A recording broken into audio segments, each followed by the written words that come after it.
A experiência do adoecimento transforma o ser que adoece.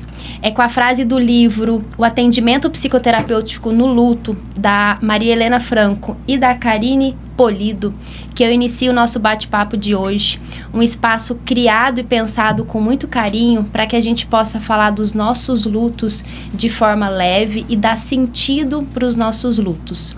Meu nome é Lívia, sou psicóloga, sou especialista em luto e hoje eu tenho duas pessoas muito especiais para a gente abordar uma temática que é bem delicada. Eu tenho a Sanara e eu tenho a Maria Clara. A Sanara é filha do Abadio e da Iracides, irmã do Felipe e do Cleverson e tia da Eduarda, do Anthony e do Joaquim. Ela é formada em Geografia, tem pós-graduação em Gestão de Qualidade e Produtividade e em Estratégia de Riscos e Compliance. E é uma pessoa cristã e de muita fé em Deus. E a Maria Clara, ela é psicóloga clínica e hospitalar, tem especialização em residência multiprofissional em hematologia e é especialista em TCC e pós-graduanda em psicopatologia. Sanara, obrigada pela sua participação. A gente vai falar de uma temática que eu sei que é uma temática que não é uma temática fácil, que é sobre o diagnóstico de um câncer. Mas eu estava pesquisando sobre os dados, né? A gente tem dados que são muito alarmantes quando a gente fala em câncer, né?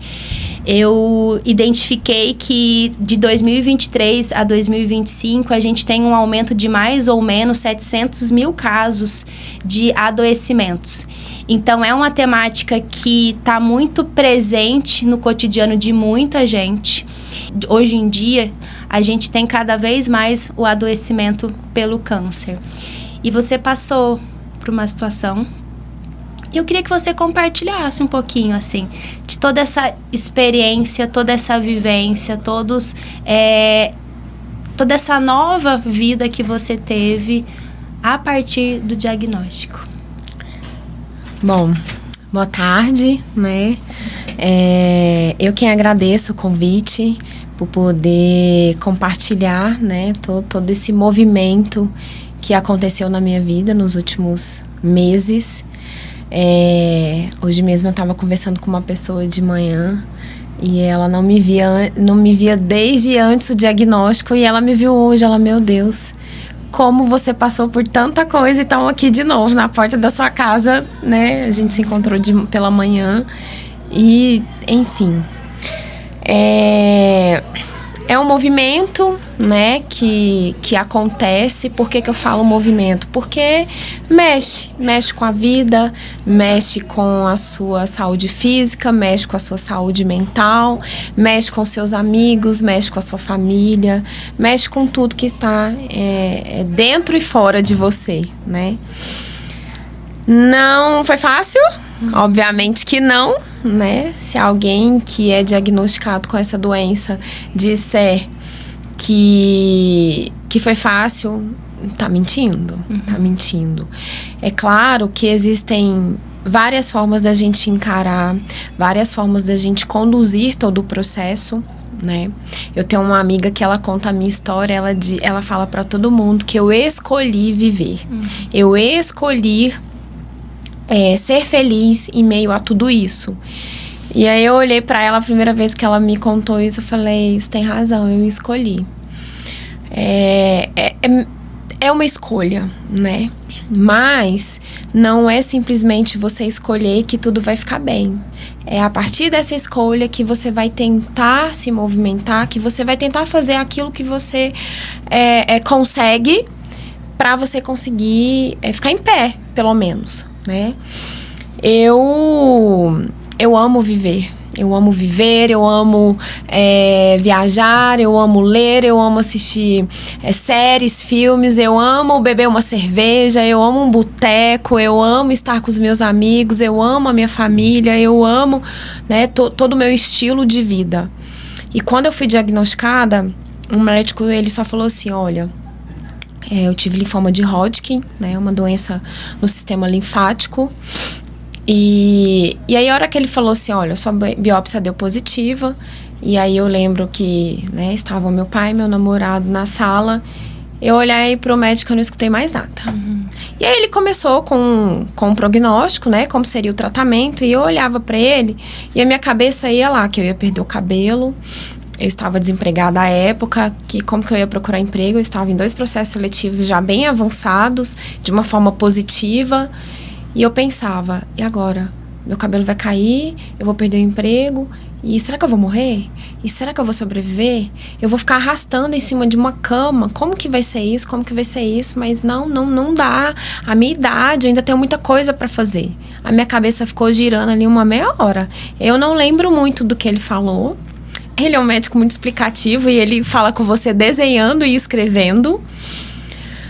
E aí eu lembro que no outro dia, que eu já tinha que fazer um exame, é que eu fui perguntar o que realmente ele tinha falado. E aí eu fui tentar lembrar o que eu tinha escutado e, né, os dois lá me contando e me lembrando tudo que ele tinha explicado. Para aí sim eu começar a racionalizar as coisas. Porque até então eu realmente estava ali em meio às minhas emoções.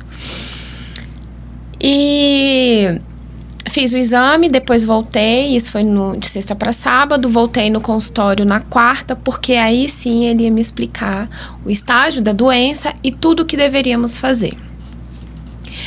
E aí eu lembro que ele falou assim, nós vamos tomar tantas quimioterapias, tantas radioterapias, vai ser de tantos né, de quanto em quanto tempo, e podem ocorrer os efeitos colaterais que são, né, A, B, C, D, E, F. E aí eu comecei a perguntar pra ele, tá, eu vou ficar em cima de uma cama, eu vou ficar me arrastando, igual todo mundo fica, assim, 1 ano, durante todo esse tratamento eu vou ficar acamada sem conseguir? Aí ele, não, deixa eu te explicar. E aí ele foi me explicar a minha idade, a minha condição de saúde. Até então nunca tinha sido internada, nunca tinha feito nenhuma cirurgia, não tinha nada, nenhuma. E aí, obviamente, eu tinha feito um check-up antes disso, desse dia, né? 1 semana antes, ele já tinha me pedido todos os outros exames necessários de sangue, de imagem, do coração, enfim. Ele falou, você não tem nenhuma comorbidade. Então, a chance de você passar pela quimioterapia de uma forma um pouco menos caótica é muito grande, mas pode acontecer tais efeitos colaterais. E se acontecer os efeitos, eu faço o quê? Então, eu fui muito no sentido de, eu tenho um problema, ele precisa resolver, e o que depende de mim para que eu resolva, porque eu quero voltar para a vida. Né? Em nenhum momento eu pensava que eu ia morrer. Eu pensava que eu podia morrer, mas o que eu podia fazer para isso não acontecer, né? Então, a minha cabeça, ela, a partir desse momento, foi uma luta. Eu acho pesado a gente falar que é uma luta, mas ao mesmo tempo é de fato uma luta, porque você fica ali o tempo inteiro tentando rebater os efeitos colaterais, tentando se prevenir para que algo de ruim não te aconteça, né? Porque com o câncer vem o tratamento. A doença mesmo, ela não te acaba assim. O que te acaba são os efeitos da quimioterapia, né? Então, às vezes vem um problema num outro órgão que não tem nada a ver, onde a doença foi acometida. Às vezes é um efeito, né? Você pega uma infecção e etc e tal. E como o meu era no sistema linfático, que é um dos sistemas imunológicos que, né, nós temos em nosso corpo, eu era proibida de adoecer. Eu era proibida de pegar uma gripe, de pegar uma dengue, de pegar uma infecção alimentar, de pegar uma infecção hospitalar, então, jamais. Então, o meu cuidado todos os dias, ou todo minuto, era não me deixar adoecer por nenhum motivo. Então, não podia tirar a cutícula da unha, não podia cortar o dedo. Eu lembro que eu arranhei num armário, e aí eu fiquei doidinha. Falei, meu Deus do céu. E aí eu batia álcool, porque nada podia infeccionar, porque eu não tinha imunidade, né? Eu não tinha, né, o que a gente chama de soldadinhos de defesa do corpo para poder combater algum tipo de infecção. Então, a sua cabeça fica ali o tempo inteiro, né, trabalhando. Tive que me isolar, porque não podia pegar nem gripe. Então, eu via muito poucas pessoas, né? Usando máscara o tempo inteiro. Então, foram 9 meses de tratamento, né? onde eu tive que ficar ali, em volta daquilo tudo, né? Daquele movimento todo. Então, a cada 14 dias, as químios, eu tomava as químios. Graças a Deus, todo o processo, ele foi conduzido e ele aconteceu de acordo com as orientações médicas, né? Tivemos algumas poucas intercorrências, mas que não foi nada grave, e eu acho que isso foi muito importante, né? Então, eu lembro que quando eu tomei a primeira químio, ele já havia informado que eu ia ter afta na boca, que eu ia sentir dor no corpo, que eu ia sentir dor de cabeça, que eu podia ter uma febre, que os meus dentes iam doer, a minha garganta ia inchar, e eu tive todos os sintomas. Mas eu lembrava, falava assim, ele avisou. Então, se deu afta, é para eu usar tal enxaguante bucal. Aí eu ia lá e fazia. Deu dor nos dentes, ele falou que se desse era para tomar remédio tal. Ia lá e tomava. Então, a partir da segunda químio, eu comecei até a me sentir segura com as dores. Então, é muito importante esse processo de comunicação, né? As pessoas que já passaram sabem o quanto isso é importante. Quem está passando, se está tendo dificuldade, se não está entendendo esse movimento, é muito importante que você tenha uma abertura com o seu médico, que você vá atrás dessas informações e que ele te passe essa segurança. Eu sou uma pessoa muito controladora, sou uma pessoa muito ansiosa, né? E se eu sei o caminho que eu tenho que percorrer em tudo na minha vida, se eu sei o caminho que eu tenho que percorrer, mesmo tendo a noção de que coisas podem acontecer em meio a essa caminhada, eu me sinto um pouco mais tranquila, né? Eu vou pra academia, eu pergunto pro professor, eu vou fazer isso, e depois? Aí aqueles 3 movimentos, aqueles 3 exercícios que eu tenho que fazer ali, se ele me conta, eu consigo fazer com tranquilidade. Se ele não me conta, eu fico perdidinha. Então, isso pra mim foi muito importante, e eu acho que, sendo ansiosa ou não, é uma doença que já traz uma ansiedade, ela já traz uma insegurança, ela já traz muito medo. Então, é muito importante essa comunicação com o médico. O que vai me acontecer e o que eu posso fazer? Porque eu não tinha mais medo. Eu não tinha medo. Doía. Eu cheguei num ponto que eu falava assim, não, gente, no 5º dia eu começo a sentir a dor, são 3 dias de dores agudas, depois passa. Tinha gente que olhava pra mim, acho que a pessoa olhava e falava, meu Deus, tá doida? Meu Deus. Porque eu falava, não, vai passar mesmo. E você entendeu, na verdade, acho que como é que o seu corpo estava funcionando com a quimioterapia, né? Exatamente. Que até você estava falando essa questão da comunicação, isso é um dos fatores que a gente chama de facilitador no processo. Isso. E faz muito sentido, porque a partir do momento em que eu tenho essa comunicação aberta, minimamente eu tenho, não é só controle, mas eu tenho uma previsibilidade do que vai acontecer, e essa previsibilidade me ajuda na organização. Exatamente. Eu comecei a me conectar com pessoas que tinham a mesma doença e outras doenças. Eu vou usar a frase que um médico me falou no meio do meu processo. Sanara, fica em paz. Falou pra mim e pra minha família, fica em paz, porque o seu câncer, ele é relativamente simples perante a tantas tragédias que a gente vê aqui. Então, assim, porque querendo ou não, eu descobri muito rápido, eu descobri num estágio muito inicial. E o linfoma de Hodgkin, o linfoma não Hodgkin, são doenças curáveis. O de Hodgkin, então, no estágio que eu estava, com a resposta que eu tive, é altamente curável. A chance dessa doença voltar no meu organismo, ela é muito minúscula, né? Por toda a experiência que os médicos têm, pelas literaturas, enfim. E pela condição de saúde e resposta que meu organismo teve. Mas, tudo isso, todo esse processo, todo esse movimento, toda essa comunicação, tudo isso foi muito importante. Porque é o que eu falei, o médico me deu a garantia de que eu não morreria da doença, mas eu poderia morrer de uma infecção, né? Então, tudo isso é muito importante para a gente até entender o nosso movimento interno, a nossa comunicação. Porque você ser diagnosticado com essa doença e você dorme e acorda com as dores que eu sentia, é cabuloso. É apavorante de você pensar, meu Deus, que dor é essa? Não, mas o médico já tinha me avisado, é pra eu tomar o remédio tal, né? Então, é muito isso. É importante essa comunicação. É importante você tentar entender o que você quer. Na minha cabeça era muito claro. Eu quero a minha cura, porque eu quero voltar pra minha vida, eu quero voltar para os meus amigos, eu quero voltar para minha família, eu quero voltar para as minhas viagens. Eu ainda tenho muitos objetivos de vida e isso não é uma sentença de morte, né? E comecei a conectar com as pessoas. Só que quando você começa a conectar, essa força, essa vontade, ela começa a minar. Porque aí, aquilo que o médico falou, né, das tragédias existentes, você começa a perceber que elas são reais. E elas existem de fato. Só que isso é muito doido.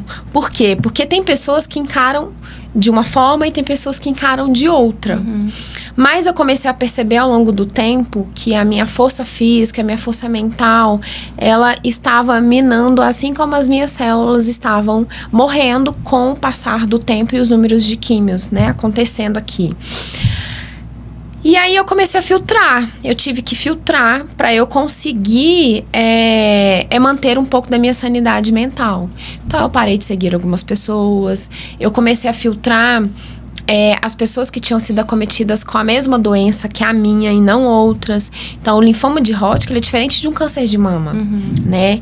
E aí, eu ficava me comparando com as dificuldades que as pessoas de outras doenças estavam passando. Então, ao passar, né, com o passar do tempo, eu fui tentando fazer esse filtro e fui tentando me conectar com essas pessoas. E isso foi se tornando algo muito importante, porque eu comecei a conectar com pessoas que passaram desafios, e aí, né, em diversos graus, mas que elas usavam de estratégias para passar por aqueles desafios. E aí eu falava, bom, deixa eu tentar, deixa eu tentar. E isso foi muito importante. Eu fiz amizades, né, em meio a essas conexões. Converso com pessoas, assim, de vários outros estados, pessoas de fora do país. Aprendi muita coisa com relação à alimentação, a cuidado com o corpo, a cuidado com exercícios, né? Eu tenho estudado muito, é o que você falou no início da nossa conversa aqui. E isso é o que está mais latente entre as discussões, principalmente com o pessoal aí da medicina integrativa, né? A forma como a gente se comporta, a forma como a gente se alimenta hoje tem muito a ver.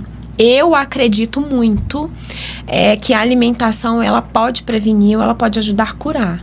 Lógico que eu tô falando isso, gente, assim, com muito cuidado e muita responsabilidade. Eu acho que eu não sou médica, eu não sou Deus. A gente tem os médicos e a gente tem Deus aqui para poder cuidar da gente. Então, o que eu posso? E aí eu levei muito nessa linha. O que eu posso fazer para contribuir com o meu tratamento? Porque, assim, alimento é nutriente, né? São coisas que a gente está colocando para dentro do corpo e as nossas células estão absorvendo. De alguma forma, se eu estou ingerindo algo ruim, aquilo ali vai continuar fazendo ruim para o meu organismo, né? Então, as pessoas perguntavam assim, você está comendo doce, está comendo carboidrato? Não come glúten. Só que as pessoas nem sabiam o que elas estavam me falando. Elas viam coisas na internet e já queriam me passar orientação. Eu levei nessa linha de não ingerir aquilo que inflamava o meu corpo.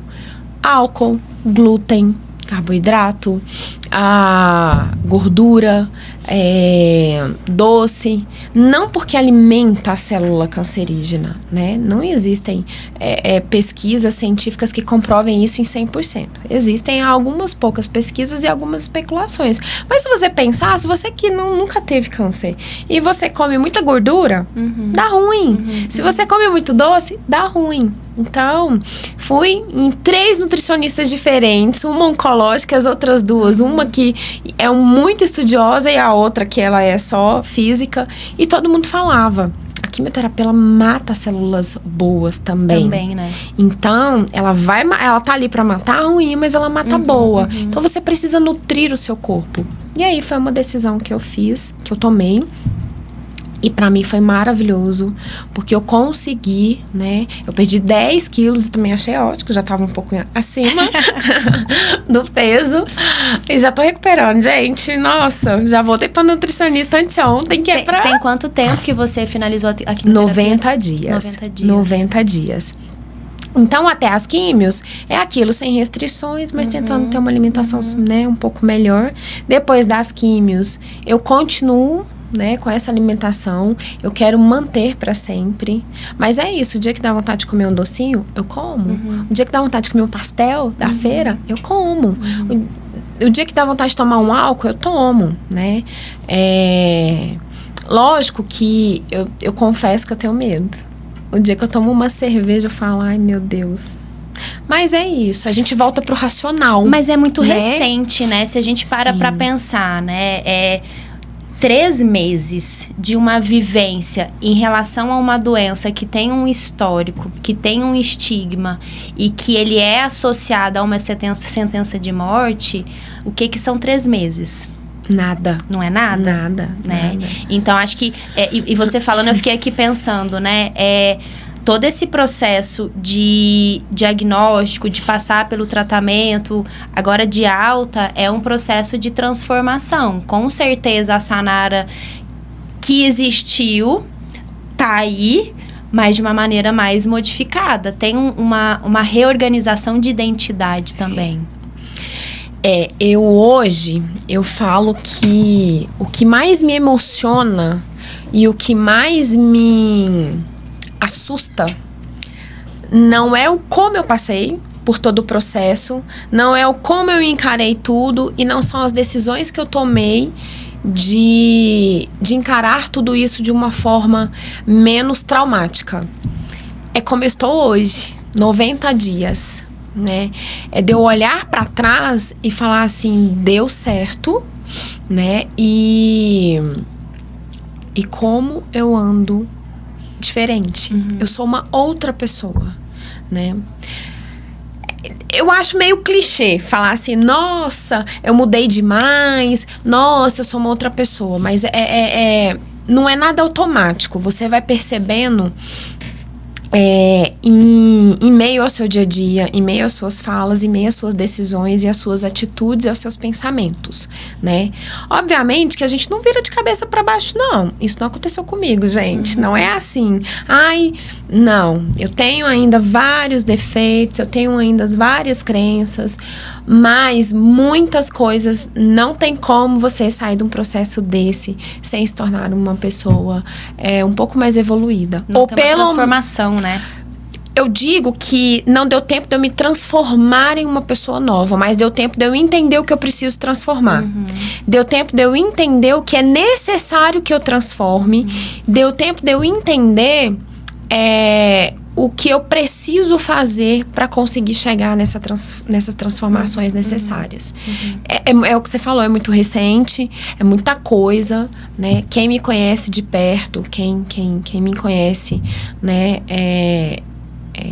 Enquanto pessoa, sabe que além do câncer eu passei por outros 2 problemas muito sérios que mexeram muito com o meu psicológico também.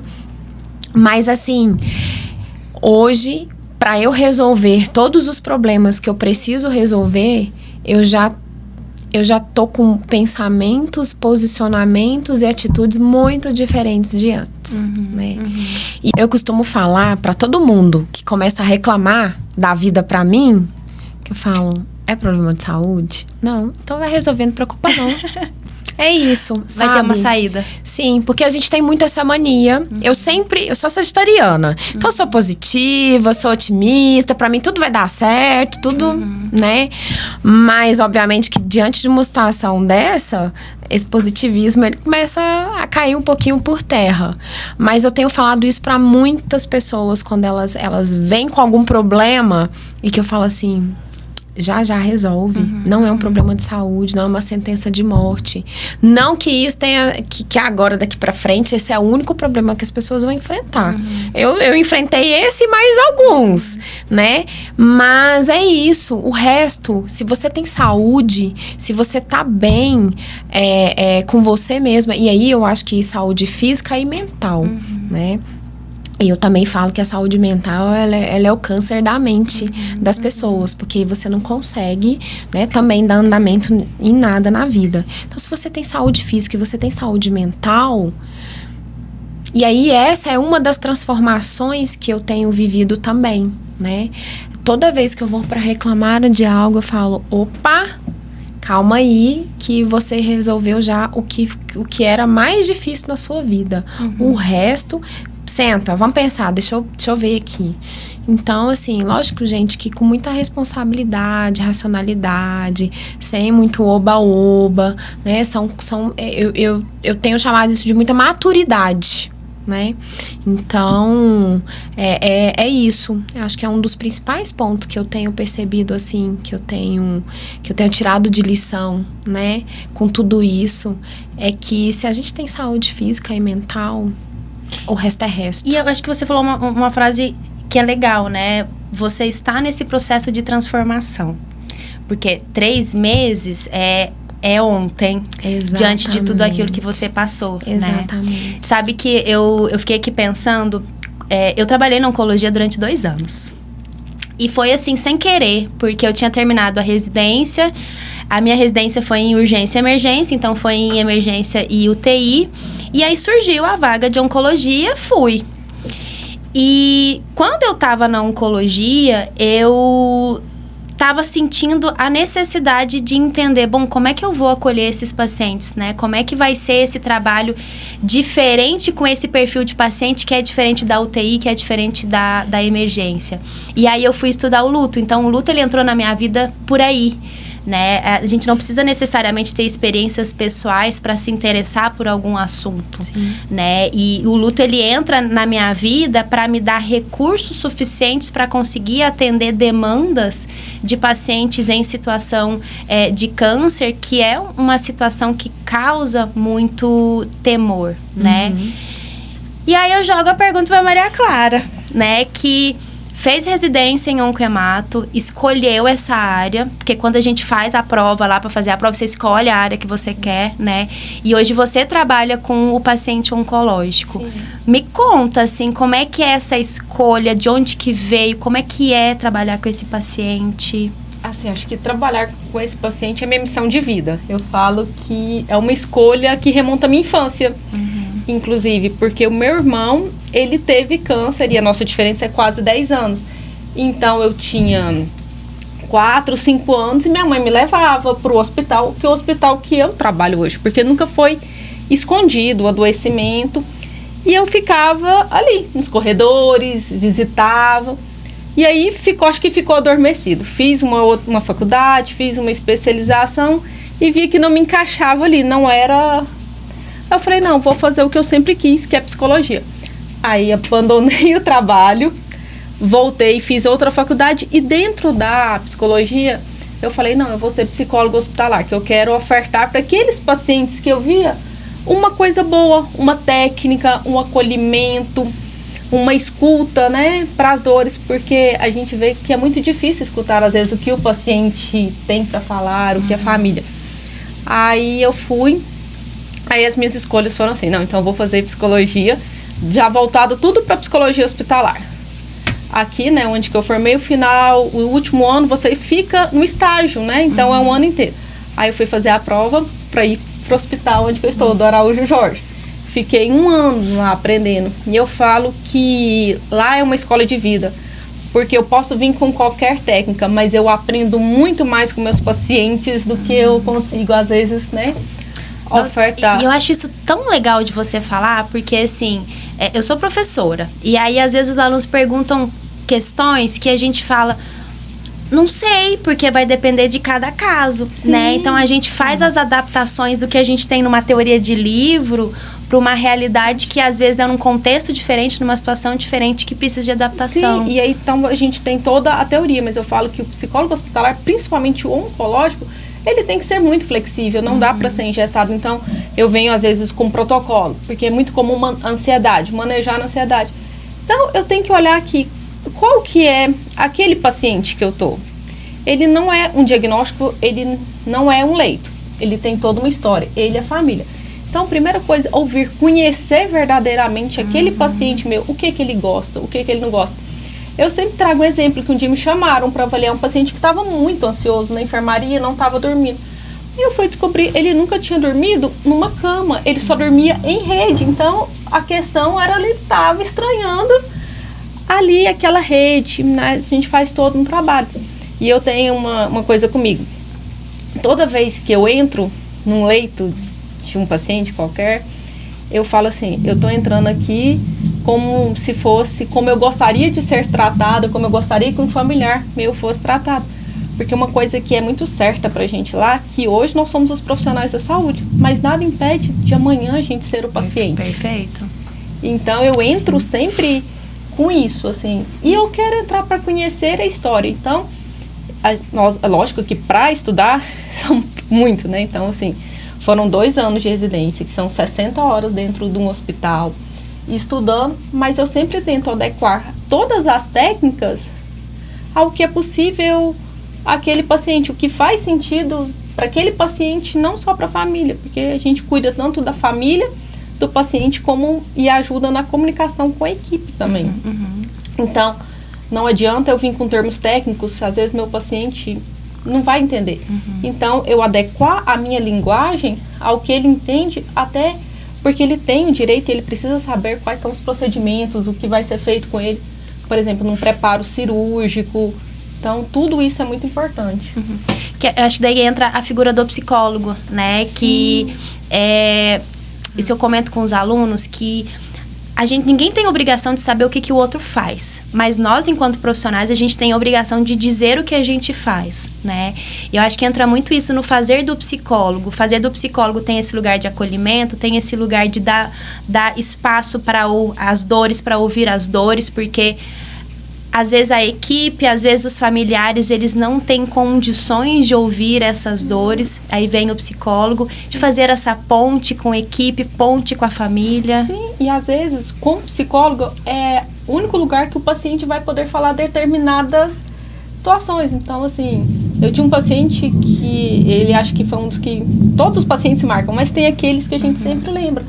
E ele falava assim, né, eu fazia o atendimento, porque lá a gente faz tanto atendimento ambulatorial como atendimento nas enfermarias. Ele falava, Maria, vamos falar da minha morte? De como eu quero morrer? Porque eu sei que eu vou. Só que ele não tinha espaço para falar isso na família, porque era muito doído para a família. Alguns membros da equipe falavam, não pode falar isso. E ele queria falar. Perfeito. Então, o psicólogo está ali para escutar, para ajudar na ressignificação, para também tirar um pouco do mito do adoecimento. Você está no adoecimento, mas você não é o adoecimento. É uma coisa que eu falo muito para os pacientes. Então, vocês precisam, né? O que faz sentido para você? O que você gosta? Vamos fazer. Vamos adaptar. Hoje, talvez, você não consiga fazer por conta do tratamento, de um enjoo, de uma náusea, igual fazia antes. Mas dentro daquilo, vamos fortalecer esses recursos, buscar, resgatar, mediar, né? Conflitos familiares, coisas que não foram resolvidas também. E claro que toda a técnica de manejo de ansiedade, ficar observando se o paciente está ali com alguma depressão, que precisa de um encaminhamento para um psiquiatra, para uma medicação, conversar com a equipe, o que o paciente está entendendo, o que não está, o pacto do silêncio, que é muito comum. Sim. E o processo do luto mesmo, né? Que já tem o luto antecipatório, que entra ali, tanto o luto antecipatório do paciente e da família. Mas sabe que eu estava até conversando com a Sanara no meio do caminho, porque a gente veio juntas, que você falou agora uma frase que eu acho que é maravilhosa, né? De que é o paciente querer falar sobre a morte. E eu lembrei de um livro chama O que Pode um Psicanalista no Hospital, que a autora chama Maria Lívia, não sei o sobrenome. E que num trecho do livro fala de que se a morte ela precisa de ser falada, é porque ela precisa de um lugar de escuta, né? E aí, estudando sobre o assunto, sobre a questão do luto na oncologia, eu não sabia que ele é também considerado, além de um luto antecipatório por causa desse diagnóstico, ele é considerado também como um luto não reconhecido. Por quê? Porque muitas vezes as nossas redes de apoio, as pessoas que estão nos atendendo, e aí a gente amplia para a equipe de saúde, que não necessariamente é o psicólogo, mas às vezes o psicólogo entra, muitas vezes não dá esse lugar, esse espaço de fala, para que a pessoa possa falar das suas dores e daquilo que está trazendo temor para ela. Sim, e às vezes o falar sobre isso, algumas pessoas, que a gente escuta muito no hospital, a gente não pode falar, senão vai atrair. Sendo que todos nós caminhamos para isso, né? Então a gente tem que lidar, assim, é um luto não reconhecido, não trabalhado, e muitas vezes quando o paciente ou o familiar quer falar sobre, não tem escuta. Não tem espaço, Não né? tem espaço. E aí é a escuta mesmo, de você estar disponível para o outro, para ouvir aquilo que ele tem, e ouvindo, tentar falar, então como que a gente pode fazer? Né? Igual com esse paciente, eu falei, então vamos conversar com a equipe médica, vamos conversar com isso, pra gente ver, pra gente alinhar dentro, né, do que pode. A gente entra até nas diretivas nesse momento.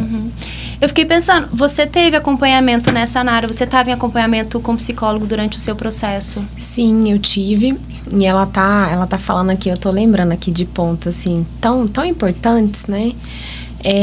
Eu faço terapia há muitos anos, e aí durante o processo, né, das quimioterapias, aconteceu da minha psicóloga ganhar neném, e enfim. E aí a gente parou e eu comecei o acompanhamento com a psicóloga do próprio hospital. E muito nessa linha aí, né, acolhedora e tal. Mas, assim, eu falei da importância da comunicação, né, da disponibilização da informação.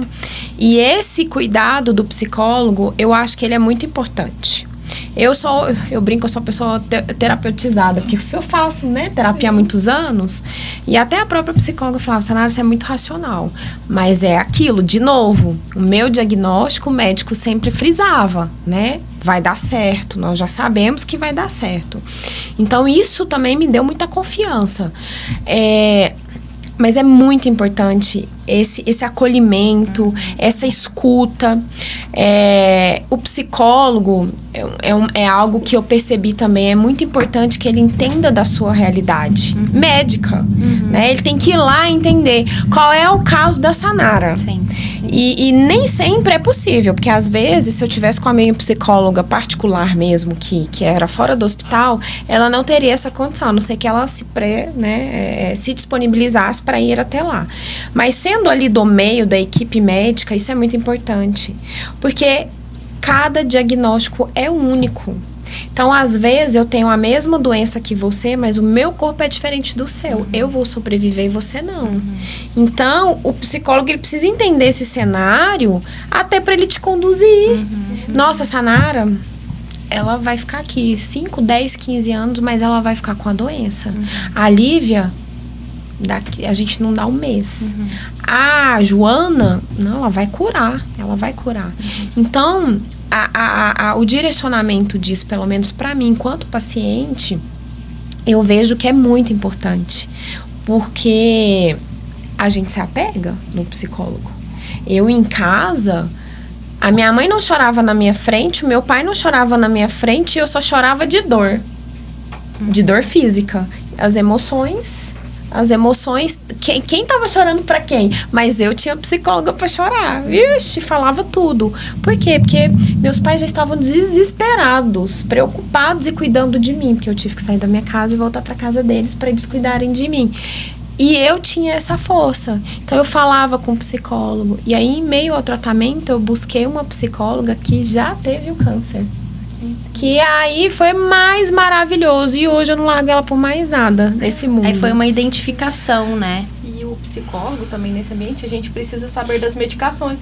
Porque Exato. às vezes a alteração do humor do paciente não é pela medicação. Não é a doença só em relação ao todo o emocional que ela traz. Nem é a mente dela. É aquela medicação que faz a alteração. Então a gente tem que saber também posicionar isso com o paciente, família e equipe. Olha, isso aqui é um efeito da medicação. Isso aqui não é porque o paciente, às vezes, né, corticoide, muita irritabilidade. Não. Então vamos ver com essa medicação e a gente também dando recursos pro paciente ali manejar toda essa alteração que vem no corpo. Eu saía da quimioterapia chorando. Me pergunta por quê. Primeira vez que a segunda quimio, meu pai olhou pra mim, eu chorando. Gente, eu chorava tão gostoso. Chorava gostoso. E aí ele ficou desconcertado e tal, foi embora, voltou e tal, e à noite Aí ele conversando com a minha mãe, preocupado, como que ia ser, porque, nossa, eu falei, gente, deixa eu falar um negócio pra vocês. Aí eles moram no Tombrado, desci a escada, escutei os dois. Falei, deixa eu falar, eu não sei nem por que eu tava chorando. Não é tristeza, eu não tava pensando em nada, não tinha nada que tivesse me causando uma tristeza naquele momento. Era só uma vontade. E tava gostoso de chorar. É medicação. E chorar é importante. Não, sim. Sim. Bom, eu sou a maior defensora do choro, né? Mas é porque naquele momento e naquela situação ali é exatamente o que você tava falando. Era o remédio, era efeito da medicação. Eu saía tremendo e chorando. E às vezes você vai perguntar ao paciente, você tá pensando em alguma coisa? Nada. Não, ele só tá chorando. Eu falei, gente, aí eu falo, eu tava ali tremendo. Deixa ele chorar, deixa, faz bem. E é isso, chorar é gostoso. Eu costumo associar o choro à forma de comunicação. O choro, ele é uma forma de comunicação em que eu não consigo dizer em palavras o porquê, o que eu tô sentindo, às vezes qual é o pensamento, eu só quero colocar pra fora e esvaziar. Uma forma de comunicação que eu aprendi que é importantíssima no hospital também, o silêncio. O silêncio. O silêncio. Tem hora que você fica e o psicólogo, muitas vezes, ele precisa sustentar o silêncio. Que às vezes não precisa ser dito nada, só a presença naquele silêncio que faz, né, o acolhimento. Até porque se a gente for parar pra avaliar, até pra gente concluir aqui o nosso bate-papo, né? O cuidado, ele não é só através da fala. A gente consegue oferecer cuidado com fala, mas a gente consegue oferecer cuidado com presença, com escuta. E é esse o lugar do psicólogo. Sim, o psicólogo perguntar assim pro paciente, como que o senhor gosta de ser chamado? Perfeito. Né? E assim, e também, eu acho, né, no meu trabalho, eu acho que o psicólogo, ele não tá acima, não, a gente tá lateral, um com o outro ali. Sim. Então, né, deixar que o paciente também tenha liberdade de brincar, porque é aí que a gente constrói os vínculos. Não, com certeza. E você falou uma coisa importante, né, Maria Clara, que acho que quando a gente está falando do paciente oncológico, a gente está falando de muitas pessoas que estão envolvidas. Então, a gente está falando da rede de apoio do paciente, mas a gente está falando também de uma equipe toda que está por trás para cuidar desse paciente e cuidar, como você falou, de forma singular. Então, entender, bom, o que a Sanara, com essa característica de adoecimento, com esse remédio, com essa indicação medicamentosa, o que nós, enquanto equipe, podemos fazer. Então, todo mundo abraça o paciente de uma maneira muito singular. Porque o paciente é muito complexo. O ser humano é muito complexo. Então, achar que uma pessoa só dá conta de resolver... mas não dá, não. Não dá. E eu acho injusto também com todos, né? Com o paciente que não vai receber todo um cuidado e com a gente, porque daí a gente precisa pensar, nós enquanto profissionais, nós também temos as nossas dores, as nossas vulnerabilidades e a gente não precisa se sobrecarregar se a gente tem a condição de compartilhar com o outro. E eu falo assim, quando a gente vai unindo forças, e eu gosto muito do trabalho multi, então quando eu vou unindo forças, eu chamo a nutrição, eu chamo terapeuta ocupacional, eu chamo musicoterapeuta, e a gente cria ali um ambiente propício para aquele paciente, é muito importante. Não, com certeza. Todo mundo sai ganhando, né? Todo mundo sai Com ganhando. certeza. Meninas, eu sei que a gente falaria muito. Eu sempre tenho falado isso no podcast, porque assim, eu acho que quando a gente inicia um bate-papo que é falar sobre luta, é falar sobre perdas, mas é falar sobre vida também. Eu sei que a gente ficaria muito tempo, né? Mas eu agradeço a participação de vocês, agradeço você, Sanara, por compartilhar a sua experiência pessoal. Uma experiência que ela é de oscilação de dor e de alívio, eu acredito, nesse momento da sua vida. Você, Maria Clara, obrigada por ter vindo, por ter contribuído com esse olhar, né, profissional que trabalhar com oncologia é trabalhar num universo, né, que é muito próprio da oncologia. Sim. E faz muita diferença esse conhecimento. Sim. E os pacientes oncológicos, eles são únicos, eu falo assim, né? Porque é um adoecimento, né? Que vem... E às vezes o paciente fica anos, por exemplo, às vezes um protocolo de leucemia vai ficar com o paciente 2 anos e meio. Então você cria muito vínculo. Sim. A gente vira ali, né? Cria laços. E também quando a gente perde um paciente, pra gente também, o nosso processo de luto também.